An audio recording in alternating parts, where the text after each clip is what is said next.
Hallo zusammen, I'm your vlog Dave. The German language can be a quite tricky one, obviously, and even for Germans. Yeah, so today I want to talk about 3 frequently made German language mistakes you shouldn't make.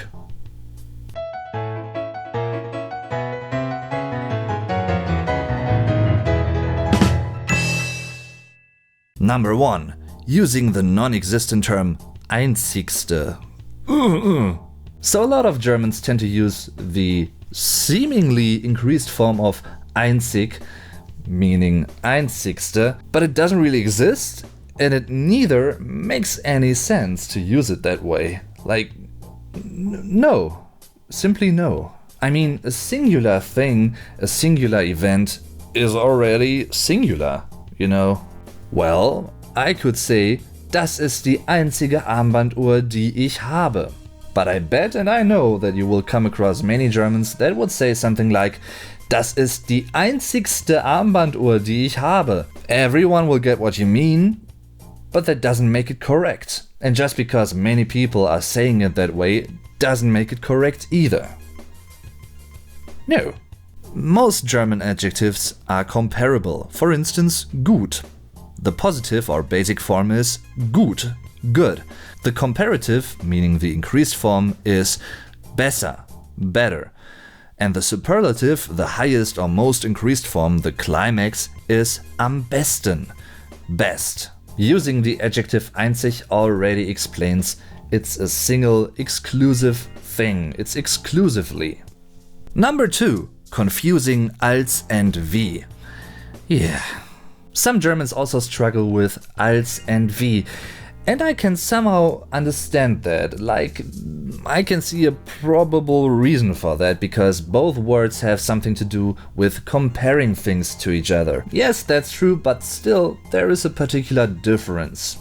The German term als is only used for unequal comparisons. For instance, ich bin größer als du. I'm taller than you. It's an unequal comparison because the one thing is different compared to the other one. Wie, however, is used for equal comparisons. For instance, ich bin so groß wie du. I'm as tall as you are. And because I already knew about this dilemma, I made a German lesson about that.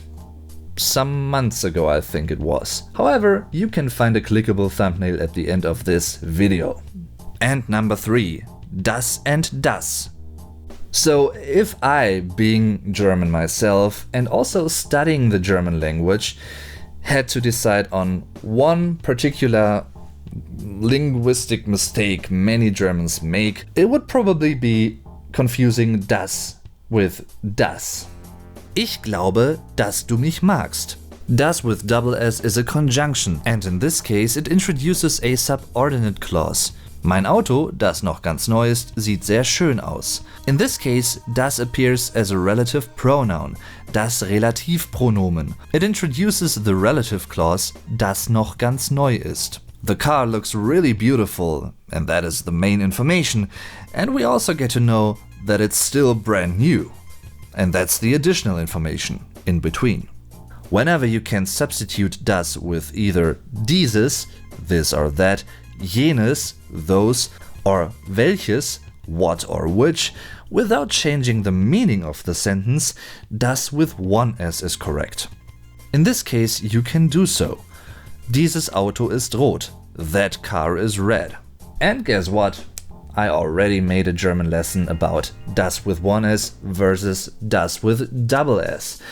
And you can click the thumbnail that's gonna appear in a few seconds from now. But before I wanna know, did you know about these mistakes? Or do you know more? Tell me in the comments. Alright guys, thanks for watching. If you wanna support me and this channel, leave a like, share this video with other people, and don't hesitate to subscribe. You can also support me on the crowdfunding page Patreon. That really helps a lot and makes this channel possible. I'm your vlog Dave, tschüss und bis zum nächsten Mal.